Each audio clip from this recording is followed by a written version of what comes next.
time for Voice of Indie. Your hosts today are Beem Weeks, author, producer, and marketing monster for independent multimedia publisher Fresh Ink Group, and Stephen Gees, author, producer, composer, and publisher for Fresh Ink Group. Well, look at that. It's another Wednesday evening, 8 p.m. on the Eastern time zone here. Welcome to another episode of the Voice of Indie podcast. Happy Wednesday, everybody. This is episode number 205. I'm your host, Steve Weeks.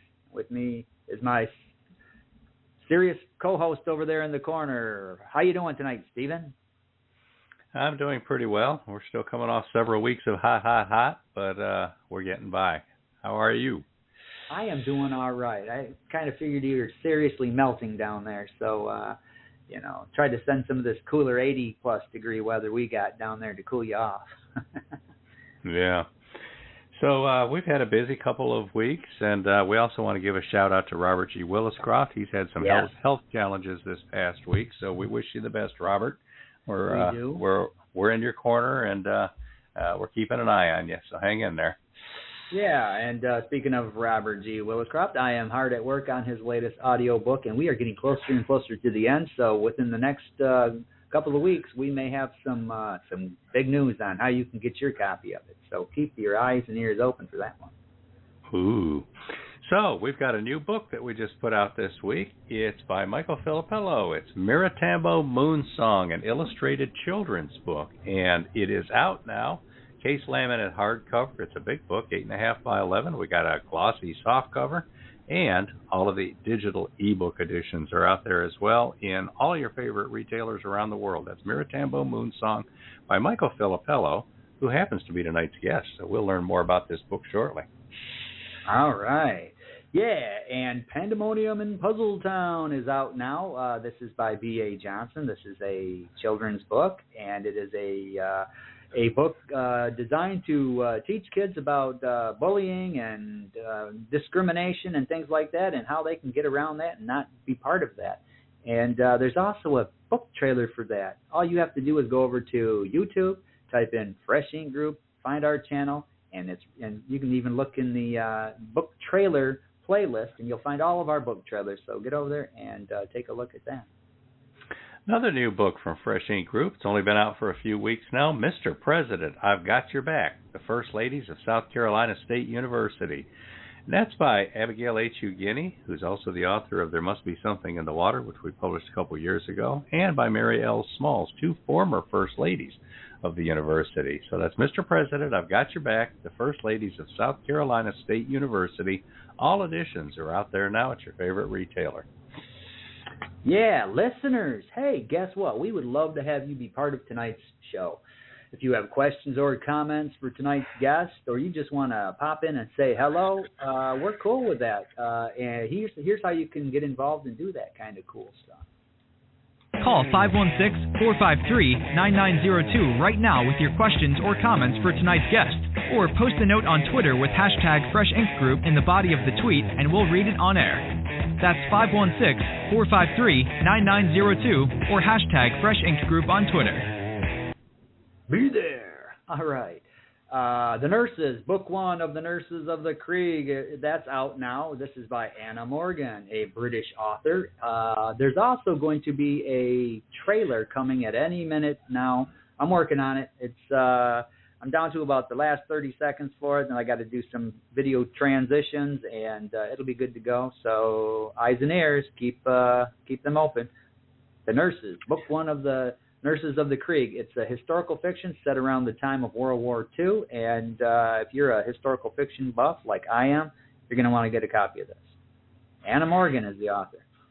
Yeah, we're going to remind you that we've got another book out. It's been 5-6 weeks now.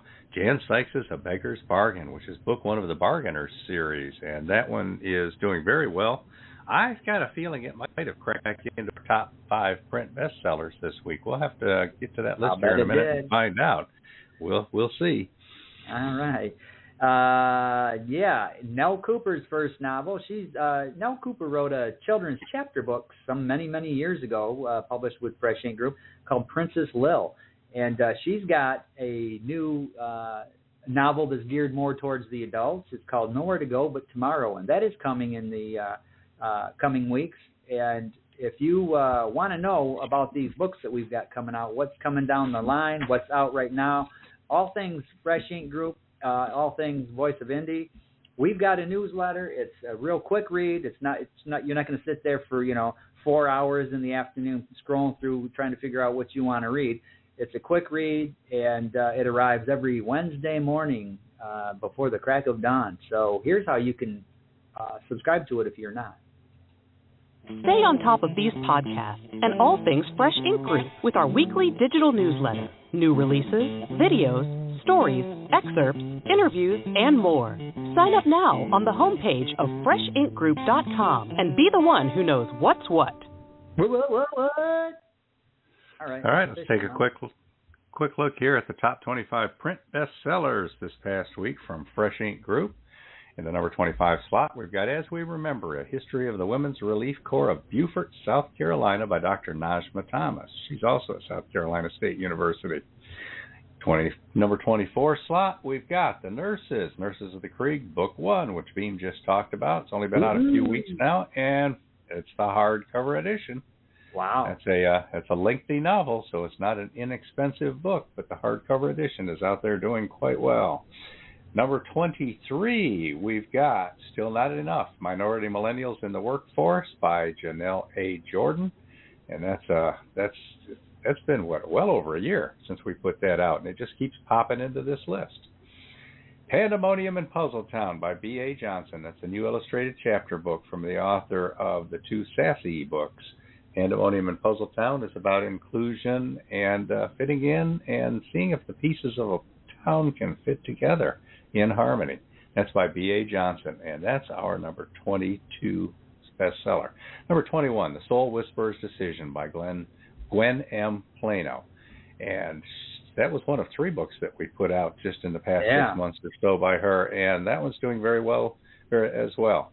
Now, in the 20th slot, Volunteer Bama Dog by David Carroll. He's the NBC evening newscaster out of Chattanooga, Tennessee. He's got several books. This one was, I believe, the first one we did by him.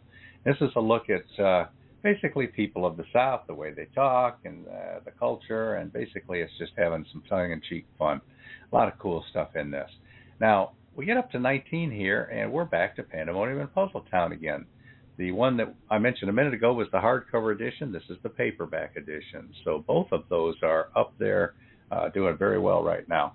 And then Dr. Janice D. Tony's illustrated chapter book for kids called Daddy Yo-Yo, and the Legendary Marble Tournament is coming in at number 18. At 17, Larry Landgraf's Into Autumn, A Story of Survival. That's the first of 4 dystopian future sci-fi books, each one named after a season of the year. And it's been at least 5 years since we published those, so that's doing very well right now. Larry, congratulations. That brings us to 17, How to Start and Run Your Own Food Truck Business in Florida by A.K. Wengler. That's one of 3 food truck books that she's got out now. I'll tell you, Beem, I'm seeing food trucks everywhere I go these days. How about you? Me too. They're all over up here, and it's a variety too. So you might have tacos, you might have barbecue. It's just all kinds of cool stuff. Yeah. All right, our next 2, 16 and 15, are How to Teach Driving by Kenneth Lindquist. In the 16 slot, we've got the Instructor's Edition, hardcover, and in the 15 slot, the Instructor's Edition softcover. So that one is competing with itself to see which edition is going to outsell the other. And then we're moving up to number 14. We've got some Robert G. Williscroft, Operation Icebreaker, a Mac McDowell mission. That, I believe, is number 2 of the 4 Mac McDowell books that we've got out so far. He's working on number 5 right now. But speaking of Mac McDowell missions, our next one on the list at number 13 is the first in the series, Operation Ivy Bells. And Robert, it's the hardcover edition of that first Mac McDowell novel that's out there doing so well. So congratulations on that. Nice. That brings us to number 12, The Rise and Fall of a Construction Giant, The History, People, and Stories of CFW Construction by Dick Farrer Jr. That's the paperback edition. And then above that, Jerry Pate's hardcover edition for Submariner, 30 Years of Hijinks and Keeping the Fleet Afloat. That's 60-chapter memoir by retired U.S. Navy Lieutenant Commander Jerry Pate. And that's the hardcover edition. A lot of people are trying to collect that book. Now, this gets us to 1, 2, 3, 4, 5, 6, 7, 8, 9, 10. We've got the next two slots are the paperback and hardcover editions of Celebrate 98, the untold stories behind the Tennessee Football Vols' 1998 National Championship. And that's by Off the Hook sportscaster Dave Hooker. And that's got a cool forward in it from one of my favorite ESPN announcers as well. Now, that's 1, 2, 3, 4, 5, 6, 7. I Won't Be Your Scapegoat, David Carroll's Homemade Social Media Blunders. That's by that NBC Evening Newscaster. And this one's a lot of fun. It's making fun of mistakes that people have posted on social media. Number 6, funny book. Dr. Helen Burrell's American Agony, the opioid war against patients in pain. So, Dr. Helen, your book keeps moving up each week. Now, that gets us to the top 5. And I was kind of wondering if Jan Sykes' A Beggar's Bargain would crack the top 5 again this week, and it did. The number 5 slot, the paperback edition, A Beggar's Bargain, book 1 of the Bargainers series by Jan Sykes, is at number 5. Now, number 4. It's a new release by Abigail H. Eugenie and Mary L. Smalls, Mr. President, I've Got Your Back, the First Ladies of South Carolina State University, and it's the hardcover edition. People are buying a lot more hardcovers of that book than softcovers, so congratulations, ladies. Your book is at the number 4 slot. Number 3, we got a Country Music Hall of Fame drummer. Who might that be? That might be Mark Herndon, formerly spent 28 years drumming for the country music superstar band Alabama. And it's the hardcover edition of his memoir, The High Road, Memories from a Long Trip. That's a fun book to read. It's about him growing up and wanting to live the dream, and then he got to live the dream. And he tells all the good parts, the bad parts, warts and all, made some mistakes, owns up to them, and basically tries to take the high road as he's telling what life on the road was like with Alabama. A very humble man he is. He truly is. He is. Humble in telling his story.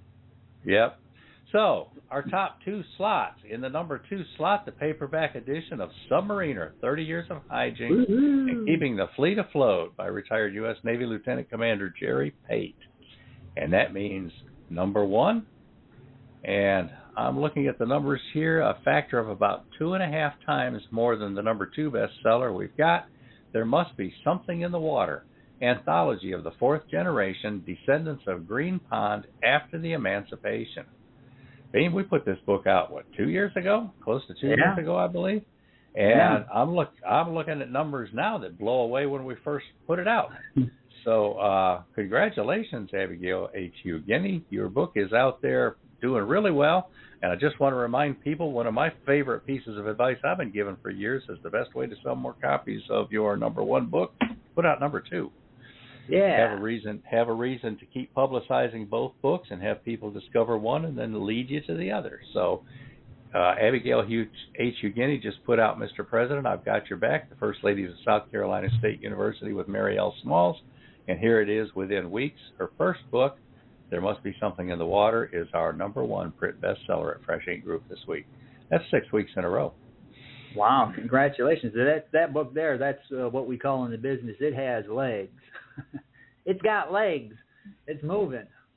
We got a couple of tweets over here on Twitter. The aforementioned Robert G. Williscroft, he said, "Thank you, I am back home and recovering." And that is good to hear, Robert. And Verwayne Greenhall, he says, "There's a lot of heavy weather here today, but it looks like all we have is some on and off rain. We can handle that. We're ready to settle down and listen to Stephen and Beem talk with illustrator Michael Filippello." Well, thank you for being in the crowd here tonight, the listening audience, Verwayne. And Verwayne had a few little health issues too, so we're glad that he's back home and healing up. And we're going to run a couple of commercials, and we will be right back and talk with Michael Filippello.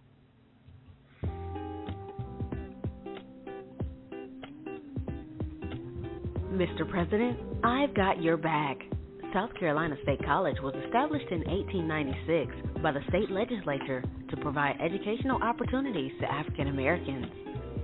The college is situated on land acquired by the state from the United Methodist Church in 1869. Thomas E. Miller was named the first president. Faced with many challenges and struggles, Miller and his wife, Anna, did an excellent job of moving the college forward and building a foundation for later growth and development. Since that time, 13 presidents and 5 interims have continued to build upon Miller's legacy. Although much is written about the presidents, very little has been written about their spouses who aided them in furthering the university. This book is by 2 of the school's prominent first ladies, Abigail H. Hugheny, author of There Must Be Something in the Water, Anthology of the Fourth Generation, Descendants of Green Pond, After the Emancipation, and Mary L. Smalls, retired educator administrator. Now available in case-limited hardcover, softcover, and all digital ebook formats. Mr. President, I've Got Your Back is published by Fresh Ink Group. This important contribution to African American history features 12 dynamic, smart, and innovative First Ladies who demonstrated through their untiring support, Mr. President, I've Got Your Back.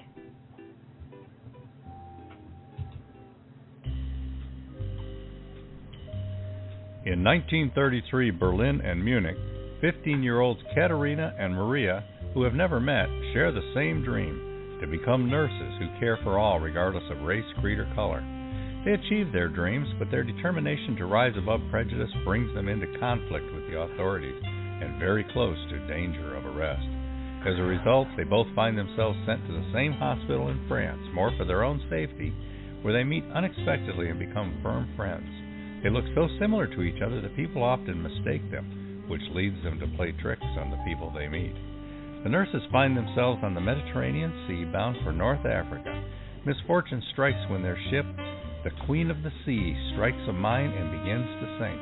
Alone and adrift in a life raft, Katerina and Maria want to help others live, but that will never happen unless they find a way to survive. Read The Nurses, Nurses of the Krieg, Book 1 by Anna Morgan, proudly published worldwide in jacketed hardcover, softcover, and all ebook formats by Fresh Ink Group. The Nurses by Anna Morgan. All right.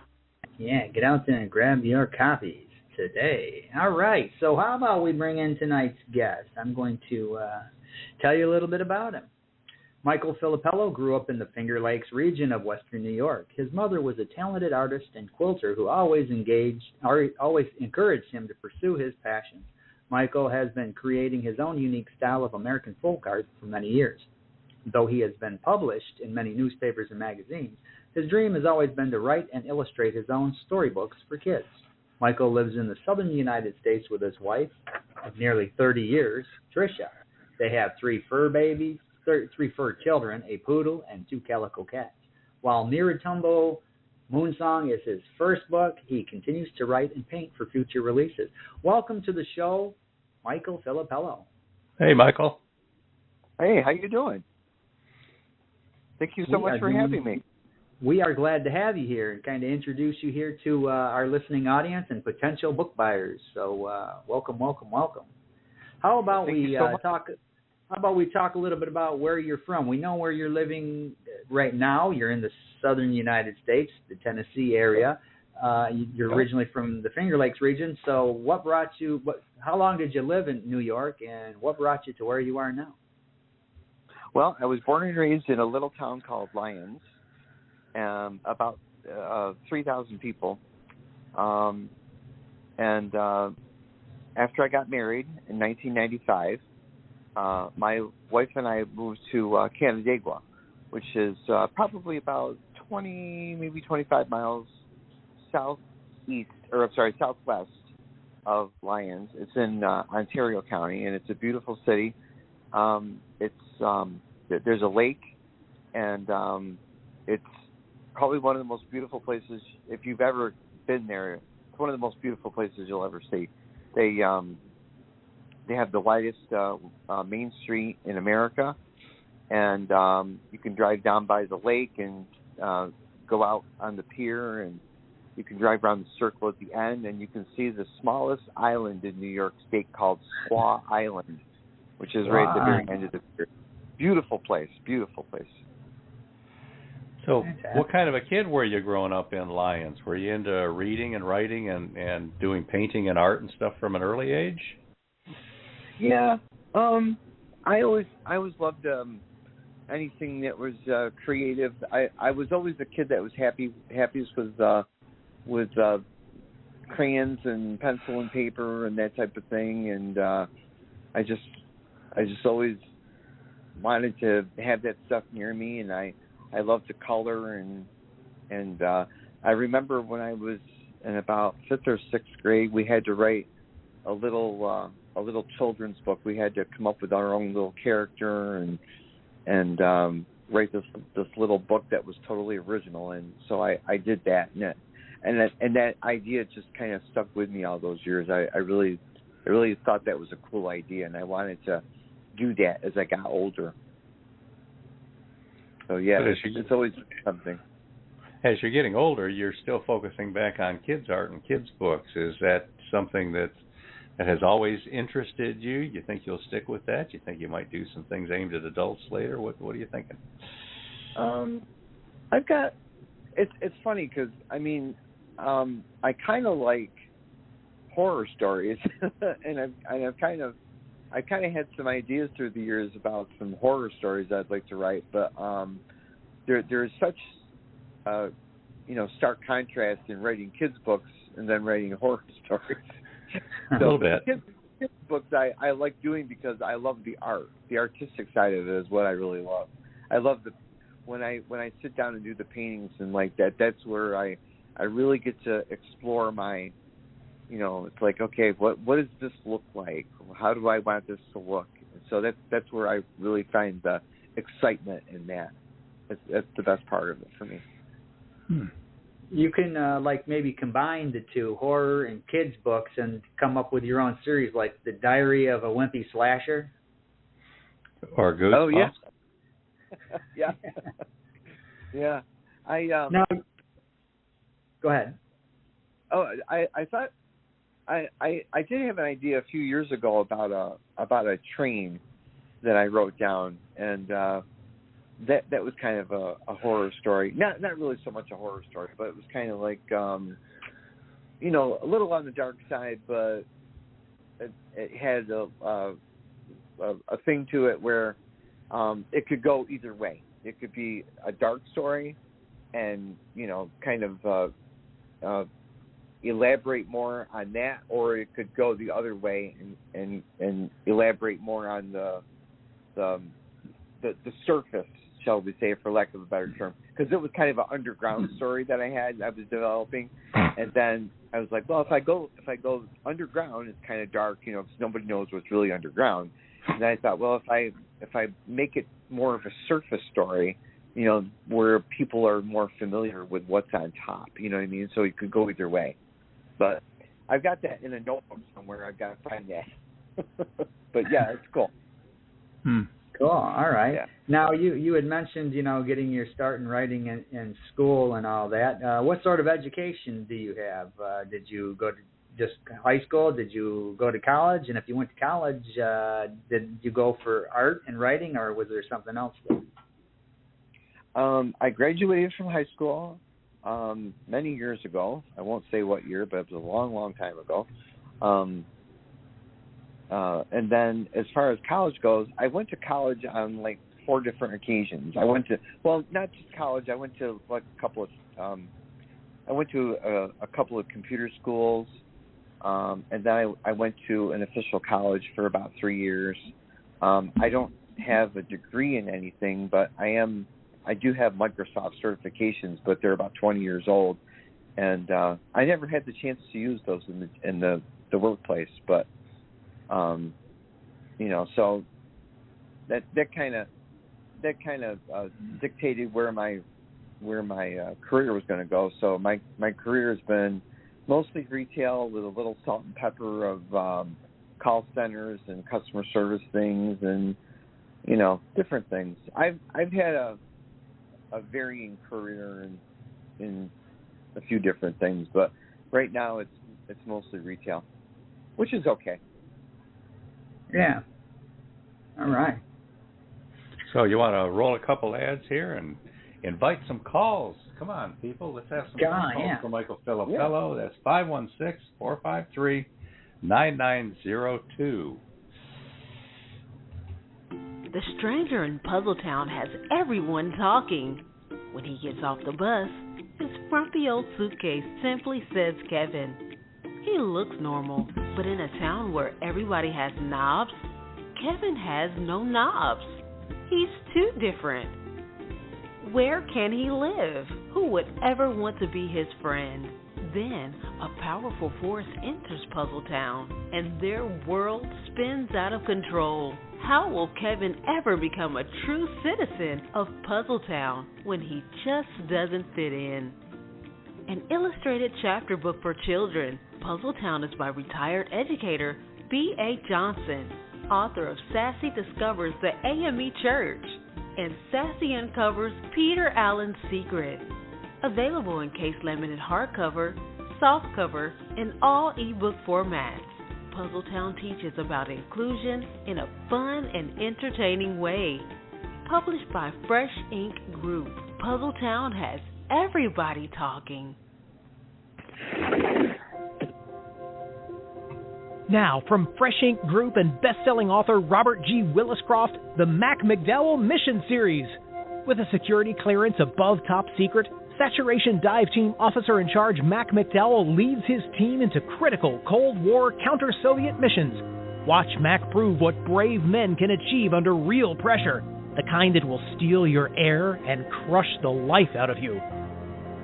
In Operation Ivy Bells, it's the summer of 1972 when Mac and his off-the-books deep-water espionage group are conducting a daring undersea wiretapping operation to gather Russian intel and avert World War. Join nuclear submariner Mac McDowell for extreme diving, a battle with giant squid, and more as he risks everything in the most dangerous operation yet. In Operation Icebreaker, Mac McDowell is leading his submarine team for a mission to lay SOSUS arrays under the Arctic ice when they clash with a highly automated Alpha-class Soviet submarine.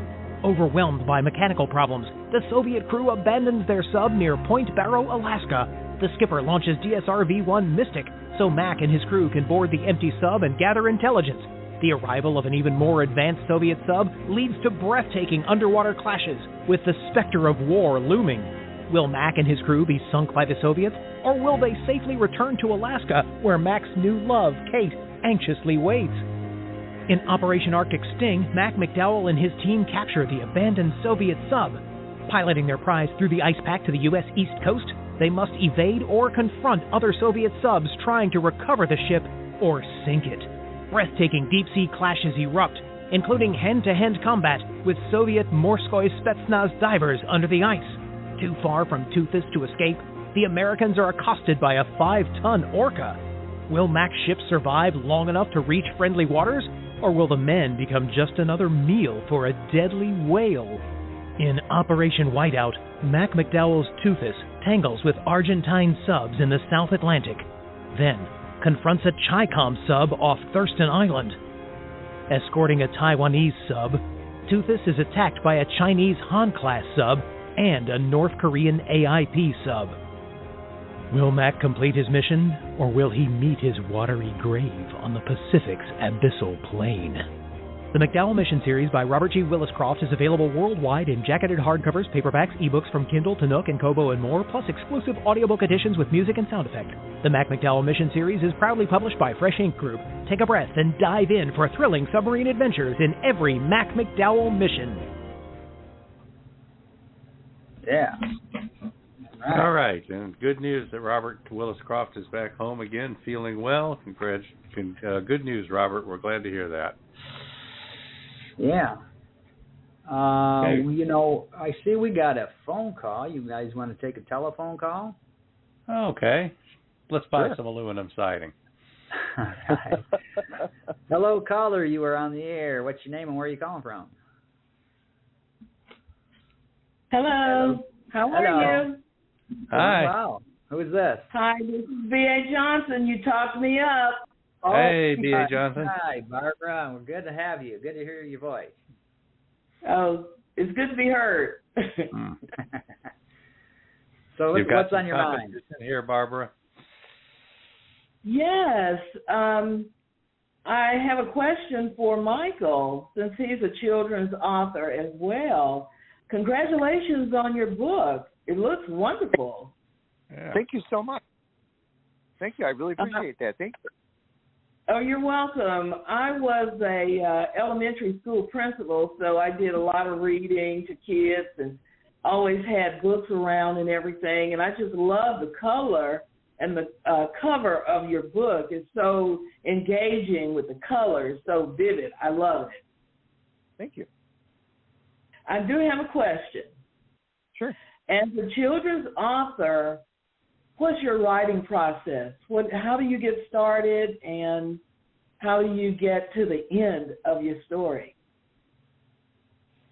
Well, I basically just sit down and, when I just kind of start doodling and drawing, and I do the same thing with the words, like some of the characters in the book. Some of my characters are like Sinkle Gwinkles and Frunka Punkus and Blue Stars of Wonder, Perka Purple Pines, things like that. So when I just kind of like sketch things out, and and then I think, okay, well, if it's the whole idea to me is to be as original as I could possibly be. I didn't want to, because I never wanted to have something that's like a referral to something else. There always will be, like a tree. Like when people think of a tree, they always have a thing in their mind. Okay, it's a big tree. You see it outside. That's a tree. But for me, I wanted to just say, I wanted to give it a little colorful, a little spin on it, just to say, okay, what is a Perka Purple Pine? So, like my Perka Purple Pines, they're pine trees with little flecks of purple in them, and they're unique because they can tell a story. They're not like anything you've ever seen. Their possibilities are wide open. And I know kids really like that creativity. And also, do you create the pictures first, or do you create your story and then add your pictures? You're reading my mind, BA. Yeah. I do the story. I do the story first, because then I have to think. It's like, okay, what is this? What does this place look like? I mean, I'm very careful. When I'm doing the illustrations, I'm very careful about like picking colors that are bright and happy and reflective of those types of that type of thinking. I don't want to do anything, because you don't want to do anything that's like too heavy. You know what I mean? Mm-hmm. So I'm always trying to think, like, make it look so that it's rounded and happy and so that the colors stand out. And when people see the vivid colors, it draws them in, so that they think of a happy place, so that the story brings them to a happy place when they're reading it. There you go. Okay, well, I'm looking forward to reading your book. I'm going to stop now so I won't take over the program, since I've been on it quite a few times. I'll leave it up to your two hosts. Thanks, guys, for having me. Have a good evening. So nice meeting you. Thank you so much. Thank you for the call, Barbara. Okay, you're welcome. Bye-bye. All right. How cool is that?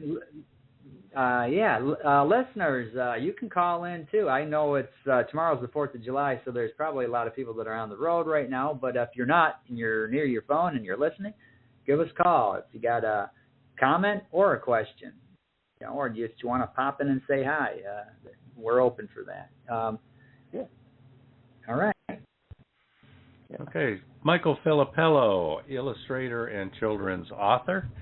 What kind of things do you do in your spare time? Hobbies, interests, other stuff besides working on children's books? Well, I do a lot of painting. I still I paint for I still do like my folk art. And then I do painting for Artomat. I don't know if you're familiar with that, but that's the vending machines. That's based out of North Carolina. They've got machines. They're old. They're basically old cigarette vending machines. And there's a gentleman that owns the company, and you basically sell your paintings on these little blocks of wood that are about the size of what would be a pack of cigarettes. And I've been doing that since 2008, and I'm excited to say that I've sold paintings from those machines at the Smithsonian Museum in Washington D.C. Which wow! I thought was cool. Yeah, I've sold out there a few times now. That's really cool. And they're kind of like across the nation. They have them in like quirky places, like artistic places and like that. And it's a really neat format. And then of course my own folk art. I licensed one of my paintings back in 2014 that was published in a calendar back in Japan, and I've been trying to get back into that. But the art world is kind of, there's a lot to the art world. There's a lot of different types and like that. So I just keep going, and with my books, I'm working on new illustrations for the next 2 books, and coming up with ideas for the themes and the borders and like that, and I love being creative. That's just my thing. And then I like yo-yos. I know a few yo-yo tricks. I spend time walking my dog every night, and then I like to spend time with my wife on try to keep one day a weekend open so that we can have a day out and do our thing. And life's pretty full. I got pretty busy schedule that I keep on. Plus work full time, so it's good. Yeah, I think it's really interesting that somebody repurposed those old cigarette machines for something that contributes something that might be beautiful rather than addictive health hazard. Oh yeah, you get your addictive health hazards here, right? Yeah, yeah. He's got him in some. He's got him in some cool places, and they. He's got a few in Las Vegas, and I've sold out of those venues, and they're kind of all across the country. It's kind of it's a really cool venue, and I've been doing it a long time, and I just love doing it. They're just little blocks of wood, little paintings, and every one is original. So it's kind of a cool thing. So what do they sell for? I think they still sell for $5 a piece. Okay. That's what they used to. And then he would refurb the machine so that it would take, like a $5 bill. And then just like a vending machine, you just pull, whatever artist is in there, and you vend your painting. Or some people do them in the boxes. Like they'll have like a box and then you open the box and there might be some little trinket that's handmade, some little piece of handmade art.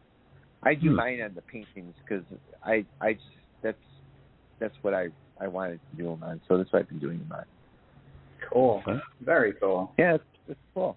I love it. All right. We are talking with author Michael Filippello and artist Michael Filippello, and we're going to take a commercial break, but we will be right back and get back into some more conversation. Listeners, if you're not on the road traveling for the 4th of July, give us a call, 516-453-9902, 516-453-9902. I'm David Carroll, and I'm proud of my recent books, Chattanooga Radio and Television, Volunteer Bama Dog, and Hello Chattanooga, famous people who have visited the Tennessee Valley. Like many folks, I spend too much time on social media, but I put that time to good use. For years, I've been collecting social media misspellings, misinterpretations, and other mishaps, from tweets, text messages, even the signs you see at stores and on the highways. I've collected the funniest foul-ups in my latest book, I Won't Be Your Scapegoat, David Carroll's homemade social media blunders. I top them off with my own snarky comments, and they're illustrated by a talented artist, my friend Mike Salter. There are a lot of laugh-out-loud moments in the book, more than 400 of them. We all make mistakes, and sure, you can blame it on spell check, but maybe, just maybe, we didn't pay enough attention in English class. Either way, this book will bring a smile to your face or to the face of someone you love. We can all agree what the world needs now is laughter, and lots of it. I Won't Be Your Scapegoat, proudly published by Fresh Ink Group in softcover, jacketed hardcover, and all ebook formats.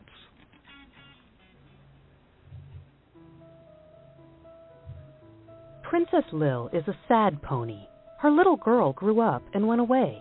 Now Lil is in a scary place with lots of mean ponies. A fun furry farm cat called Taffy and a nice roan horse named Pearly try to help. It even looks like Princess Lil might have a chance to cheer up special needs children too, but she is already too hurt and too sick. Princess Lil is about the differences between loyal friends and those who bully others. It shows the power of caring about ourselves and the people who look out for us. Is it too late for a sad pony in a scary place? The answer just might depend on how much we all love Princess Lil. Grab copies of Princess Lil for all the little girls in your life. Available worldwide in softcover and all ebook editions. Or you can share the audiobook as read by author Nell Cooper. Princess Lil is proudly published by Fresh Ink Group. And just a little programming note, Nell Cooper is going to be on this show next week, so you're going to want to tune in for that. We are talking with author and artist Michael Filippello. Now, Michael, when B.A. Johnson called in, she kind of touched on some of the questions that we would have asked here, but there's still a little more we can dig in on there. Now, with your stories, when you're working on them, do you use beta readers? And do you have someone to help you with the editing, or do you just edit yourself? No, I just kind of edit myself. I just try to come up with something, that's unique and has a rhythm to it, so that when you're reading it, it's got like a rhythm to it. So I just try to make sure that, again, original point of view or original storyline, and just try to make sure that it all is cohesive and that it just flows and puts itself together as a good story. Well, lately you've been working around some health issues, haven't you? Yeah. The last couple of years have been a challenge. Yeah. Do you want to elaborate or not? Oh, sure. Well, I'm not like everybody else anymore. Not that I ever, I was like, oh, you're different. It's like, yeah, now I really am different. I don't have a stomach. Like literally, don't have a stomach. My stomach was removed on September 26, 2022. I had a major surgery, and my stomach was removed. What had happened was I had some, many years ago, they discovered I had some polyps that were growing in my stomach. They kept watching it, and about 2013, they said, we're going to have to take part of your stomach out. I was 47 years old at the time, and they decided that I was too young to have such a major surgery, so they said, we're not going to do anything. We're just going to keep watching it. So in 2022, we moved to Tennessee in 2021, and in 2022, about May, I started being really tired. I was very badly, severely anemic. I would stand up. I would walk a few feet. I was exhausted all the time. And so I went to the doctor and I explained this situation to him, and they sent me to a couple of different surgeons, and they went in there and took a look at it. And what had happened was those polyps wound up kind of lining the inside of my stomach. My whole stomach was just filled with these things. And it was I don't want to be too graphic, but it was bad. It was really bad. And they said that there was nothing they could do. They actually thought it was cancer, and they kept testing it to see what it was, but no one actually came to a decision to say this is cancer, this is not cancer. So 2 surgeons looked at it, and then the 3rd surgeon who I saw was the one who removed it. He just took the entire stomach out. And I was in the hospital for a week. Came home with a feeding tube that I think I used it once when I got out of the hospital because I didn't like it.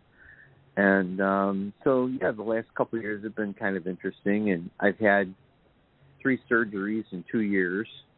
And so it's been, there's little bumps in the road, but I'm very lucky because I have an incredible wife who's very supportive. I've got my little family here, my dog and our 2 cats, and and I've got a lot of reason to keep going. So, you have to keep going, and so I'm a lot better now. And but there's still some challenges ahead. My kidneys aren't very good, and I just recently had a little bit of an issue with let's just say an aging issue, kind of like that type thing. Yeah. So it just happens, but you just keep going. Yep. Well, Michael, we wish you the best with all of that. Well, thank you so much. When you're trying to work on projects and dealing with health at the same time, that's always a challenge. Yeah. Now, but I'm it seems weird. People might say, well, how do you survive without a stomach? The drummer for one of my favorite 80s thrash metal bands is thrash metal, so this guy's really playing. He had his stomach removed about 2 years ago. Tom Hunting from the band Exodus. He had stomach cancer, and I turned around and saw Exodus. I guess it was a year ago in January, and this guy wasn't missing a beat. I mean, they thought he was going to be off for a while, and it was like less than a year back playing drums for him, doing a world tour. So, people can still survive that and flourish. Oh yeah. All they did was they attached my esophagus to I think it's my small intestine, and they made a stomach for me. So I can't eat as much as I used to. I mean, I'm Italian. I mean, we love food. I mean, that's a handbook. So so it's like I mean, like I love cookies and pizza and all the things that you shouldn't love, but you do. And so, it was a learning experience, to say the least. It's like, instead of eating 3 or 4 pieces of pizza, I can only eat maybe 1 and 2 bites of another piece. So, you learn the hard way. A lot of times, you're that little voice inside your head just kind of kicks in and says, okay, you hit a wall, you're done. And then, so if you're smart enough, you listen to that voice. If you're not smart enough, and you keep going, then you pay for it. So, so it's but it's okay now. I understand my limitations now, so I'm okay with it. Okay. All right, people, we're talking to Michael Filippello. Let me throw this out. Yeah, let me throw this out here first on because this ties in on Twitter or X. Verwayne Greenhouse says he speaks the truth. Attitude is everything.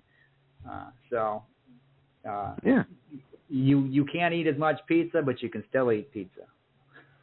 Oh yeah. So Michael, let's talk about your other book, The House of Top Hat Remembers: A Journey Through Christmas. Is this book still available out there? Yes. This book is. I put it out in 2017. It is available on Amazon.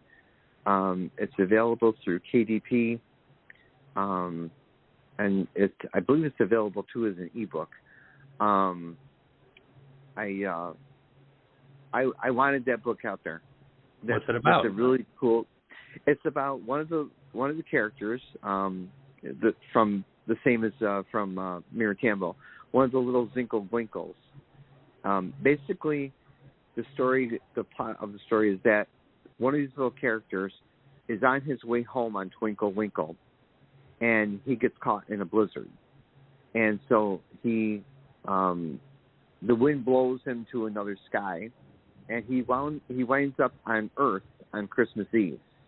So he winds up in like this little village, this little town, and he is found by an old magician's top hat. And since it's Christmas Eve, the top hat is magical. So the little Winkle's car, which is called a whirling wheel bubble, is broken. So the top hat says, listen, this couldn't have happened at a better time. And he says, hop inside me. I'll show you where you are, and I'll show you what this place is. This is Christmas. So he takes him around, and they fly around, and he shows him the Christmas trees, and he shows them the people gathered, like through a window, the people gathered around to eat, to have like Christmas dinner, and he shows them, the church nativity, and they run into Santa Claus as they're on their way back to Twinkle Winkle, because he says, I'll take you back to Twinkle. You tell me how to get there. So as they're flying back to Twinkle Winkle, they come across Santa Claus in the sky, and then so they land on Twinkle Winkle, and because the Zinkle Winkle brings home an alien. I mean, think about it. If you brought home an alien to here at Earth, he'd be like a national hero. So being that the top hat is a national hero, kind of, they build him a house that looks just like him, the house of Top Hat. So the Top Hat lives in this house, and so as being an old magician's Top Hat, you go and you see him, and he'll tell you a story about, his life as a magician's Top Hat. So he's like a national hero. Okay, and that book is available in paperback and Kindle edition on Amazon. Yeah. The House of Top Hat Remembers: A Journey Through Christmas. Yeah.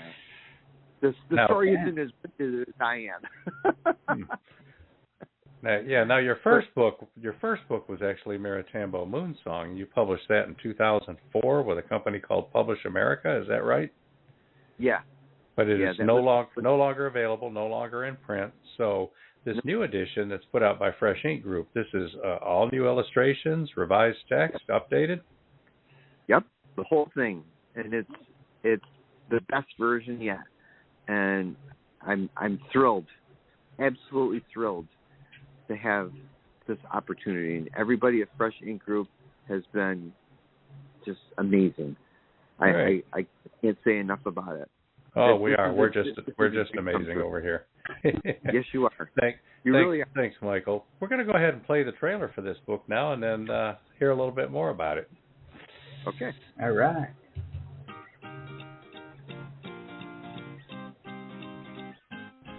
An illustrated fantasy for children, Mira Tambo Moon Song is a magical and uniquely told story about the clock of Mira Tambo. Struck by a bolt of lightning at 3:02, the clock of Mira Tambo has stopped ticking. What will the Zinkle-Quinkles of the town do? The kind Grand Baron who gave the clock to the town many blue moons ago sees what happens and sends a comet to the clock to save it from being silenced forever. When the moon is over Grand Shiloh Rise, will the clock come to life again with music and light and sound? Beautifully illustrated by author and artist Michael Filippello, Mira Tambo Moon Song is proudly published in case laminate hardcover, glossy softcover, and all ebook formats. Introduce your favorite kids to the Zinkle-Quinkles in Mira Tambo Moon Song. All right. That sounds fantastic. Yeah. I'm so excited. Well, we are too. Now, Michael, future plans. Are you working on some new ideas? What do we got going on here? Well, there's two follow-up books.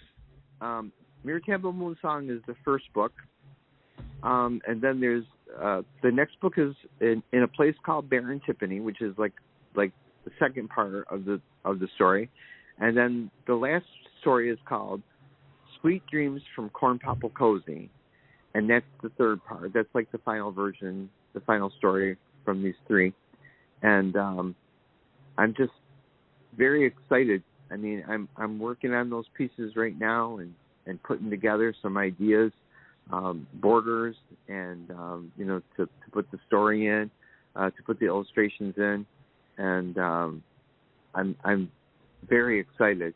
And on the other side of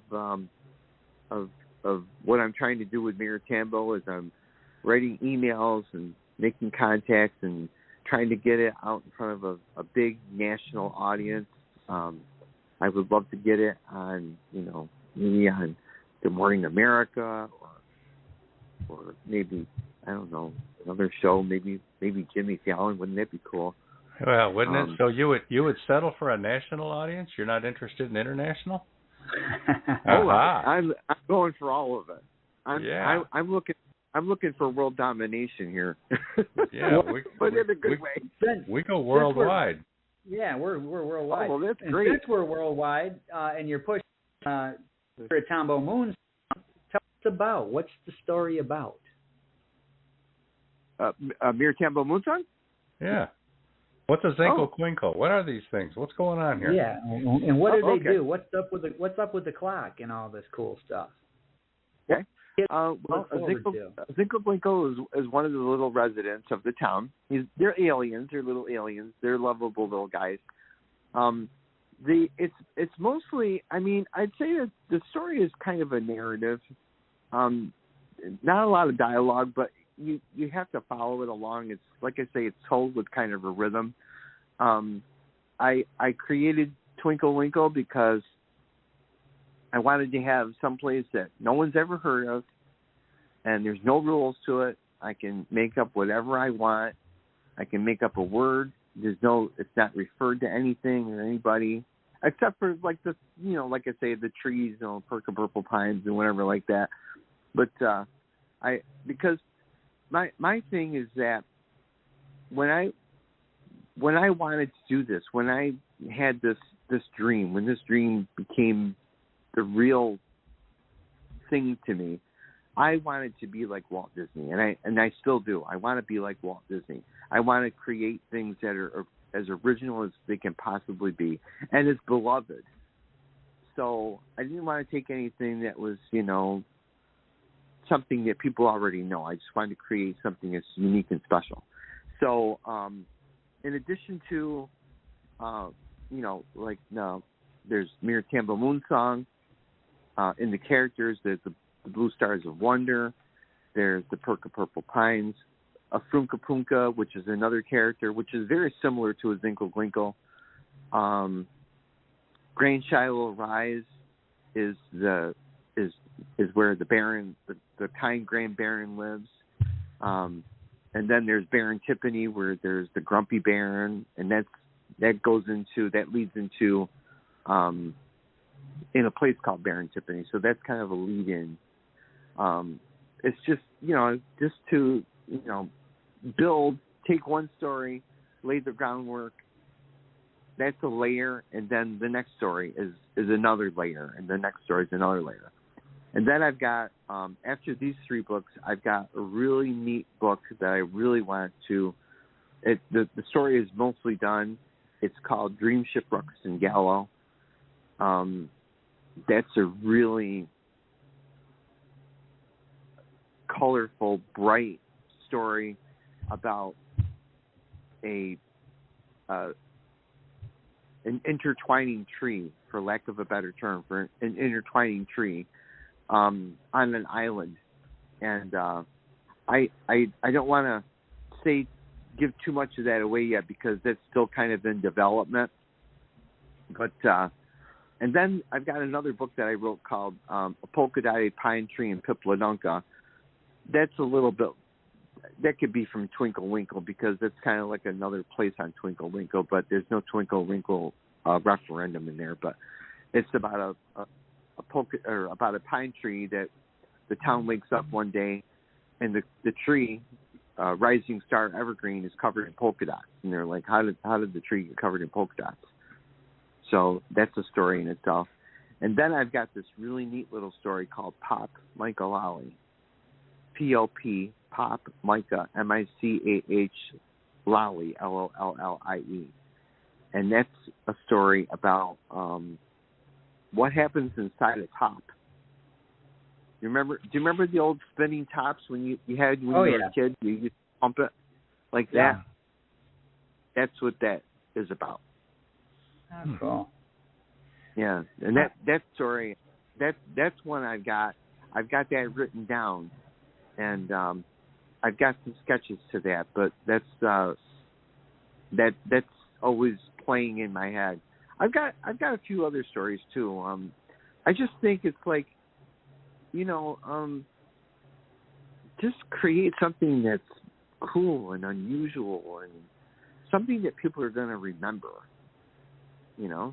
I hope that people remember these stories and that they'll love them for the unique stories that they are. Maybe a story. People. How many people might read a horror story or might read a mystery or a cowboy story or a dragon? Not everything is for everybody, but hopefully you can kind of weave your way into someone's heart by way of a different kind of story, and that's kind of what I hope to do. Well, I mean, it's I'm nearing 60 years old, but I can still remember I believe it's the first book I ever checked out of the library, and it's a kid's book, and this was like I think first grade, Where the Wild Things Are, and this is back in the early 70s, and it still sticks with me, just because it's not something I would pick up and read now, but it's that story, that time in life, and that sticks with you. Those kind of stories do stick with you, regardless if they're children's stories or not. They tend to stick with you. So, exactly. I mean, I see where you're coming from, wanting people to remember these things. Yeah, because I mean, this may sound a little I don't know, for lack of a better term. The thing is that I don't have any children, okay? So I'm 59 years old, and what will my legacy be? I mean, I would hope that, if I were to, look ahead in time, maybe someone will, find my story. Let me think. I don't know if you ever watched Little House on the Prairie, but there's one. I grew up watching that. Yeah, and that's a great show. There's one episode of Little House on the Prairie where they show it's like in modern times. It's like in the 1980s. This couple goes to a antique sale and they buy one of Charles Ingalls' tables. Remember the episode where Charles was doing the tables? Yeah, I saw it. Yeah. Yeah. Had his mark on the bottom. And he had his mark on the bottom, right? And it was like, oh yeah. And so they kind of focus on the table, and then it pans back to the time when Charles had that idea and made those tables, and that, you know what I mean? So that's kind of what I'm hoping for. I'm kind of hoping that, someday, someone will say, gee, who's this? Who's Mike Filippello? What, you know what I mean? It's the idea that your work outlives you, and thus it keeps you alive to future generations. Yeah. Yeah. Yeah. That's exactly. I mean, we all want a little piece of eternity, just a little bit. Yeah. We still have Charles Dickens with us. So, all right. Yeah. We are going to start wrapping things up. But now, since you've been through the process of writing and illustrating and the whole packaging and all of that, what sort of advice could you offer authors that are just getting into this themselves, or even maybe some that have been around a while and they need to hear some fresh take on it? What kind of advice do you have? Well, I would say more than anything, just keep going. There's a lot of people that have dreams that, those dreams it sits in a drawer somewhere. Not going to do you any good sitting in a drawer. You just have to keep going. Just keep putting the pen to the paper. Keep writing. If you're an artist, keep painting. If you, and that's not just for being an artist or anything. That's for everything. I mean, I've been lucky because I just keep going. I'm very persistent. I don't, unless no is the answer I want, I'm going to keep going for it until I get the yes that I'm looking for. And I'll tell you, there's a quote that I kind of live by. One is really a little bit long. It's those who dream at night in the dusty recesses of their mind wake in the day to find that all was vanity. But the dreamers of the day are dangerous men, for they may act their dreams with open eyes and make it possible. And that was from T.E. Lawrence, better known as Lawrence of Arabia. Huh. And good quote. And yeah. And it's a great quote. And just recently, I celebrated my birthday, and my wife gave me this really cool T-shirt, and it has these words written on it, and it's only 5 words, and I just love this T-shirt. It says, "All we have is now," and that's it. All you have is now. So, is now your moment? Maybe it is.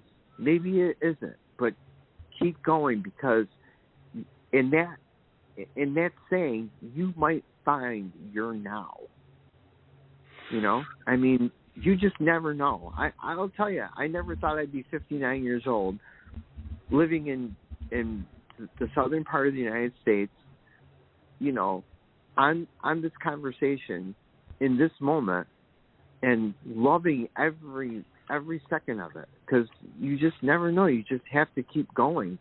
Dreams, there's no set rule to when your dreams are going to come true, but you just got to make sure that you're in the moment and that you enjoy them and that you work hard to keep them and make them happen. Because no one's going to hand it to you. You got to do the work. Got to do the work. Got to do the work. Do the work. All right. But you got to keep going too. So our guest this week has been Michael Filippello. He is the author and illustrator of Miratambo Moonsong, new children's book out by Fresh Ink Group. You can get that in case laminate hardcover, softcover, or all the digital ebook editions at all your favorite retailers around the world. Michael Filippello, how do people find you, follow you, contact you? What are your handles? Okay, my handles are if you go to Facebook, you can do a search for Miratambo Moonsong. There's a page for Miratambo Moonsong. On Instagram, you can find me at, let's see here, I've got Maple. Oh, I'm sorry, I don't want to give you that one. Let me Miratambo. I've got Miratambo _ the book on Instagram, or you can find me on Instagram at artist _ Mike F _ MSDT. MSDT stands for Maple Sky Dream Tree, which is my what I call my art studio. Let's see. And I've got let me see here. On X or on Twitter, my name is capital M _ the book on Twitter, or on X as they call it. And I think that's it. Well, that's certainly plenty. Yeah. Also, everybody, with any of our guests that are on the show or any of our Fresh Ink Group authors, if you're trying to reach that person and don't know how, we have a contact form, freshinkgroup.com. Get over there and send us a note. We'll make sure we pass it along to the appropriate person. Michael Filippello, author and illustrator of Miratambo Moon Song. Thanks for being on the show, Michael. Yeah, we had fun. It's my pleasure. I'm thrilled to be a part of it. Thank you so much for such an incredible opportunity. I really appreciate it. All right, and listeners, next week, as Beem mentioned earlier in the show, we're going to have Nell Cooper. She's the author of the children's chapter book, Princess Lil, and she's got a new book, her first adult novel, Nowhere to Go But Tomorrow. This is a very cool book, and she's going to be on the show next week. And after that, we've got a visit from Rob and Joan Carter. The Carters, they have their own podcast that airs the hour before this one, so they're literally from their podcast into ours. And so tune in for that and make sure they make the jump and don't stumble and, miss the ladder or something. But yeah, we'll reach in our and pull them up. And after that, the week after that is July 24th, and we're going to have a rerun of the classic episode featuring Annette Rochelle Aben. So we won't be taking calls or monitoring Twitter that day, but it's a great classic episode, and if you're not familiar with Annette Rochelle Aben and her work, you're definitely going to want to check that out. After that, what I got booked, the most recent, the most current one is August 21st. Noah Asher. Don't know a whole lot about him, but he's an author and a speaker, and we're going to learn him together. In between the rerun of Annette Rochelle Aben and Noah Asher, there's a few weeks there. I've got guests lined up. I just have to set times and dates and all that stuff. I get people that reach out all the time. We do for this show that they want to be on this show. So we've got, if you want to be on the show, if you're an author or a musician or something, hey, reach out to us. We will see if we can work you in there. But, we've got 2 new ones coming up that we don't know anything about, but I'm not going to name names until I get them fully booked. We're busy. We are busy here at Fresh Ink Group and Voice of Indie, so keep your eyes and ears on that newsletter, and you'll know when we know. We'll see you next time, people. Bye, everybody. Thank you so much. Take care, Michael. Thank you. You're listening to The Voice of Indie. Dave Hooker here, longtime Tennessee sports writer, and I know that true Tennessee fans are celebrating the 25th anniversary of the legendary 1998 Tennessee Volunteers championship season. Tell you what, you celebrate 98, I try to bring the full-color photos and detail the transfer of power from Peyton Manning to Al Wilson, the preparation to win the first BCS National Championship, the locker room dynamics, and the challenges of a team rising above deep tragedy.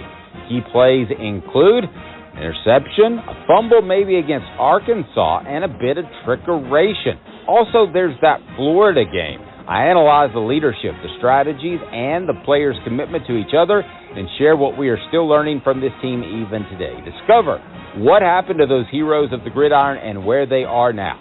Proudly published by the Fresh Ink Group, Celebrate 98 is available in all the digital forms, but you can also get your own softcover or jacketed hardcover keepsake edition from booksellers worldwide.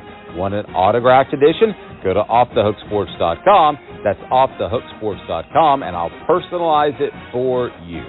Celebrate 98 is a collector's item and a cherished gift that belongs to all fans of college football and the Tennessee Volunteers.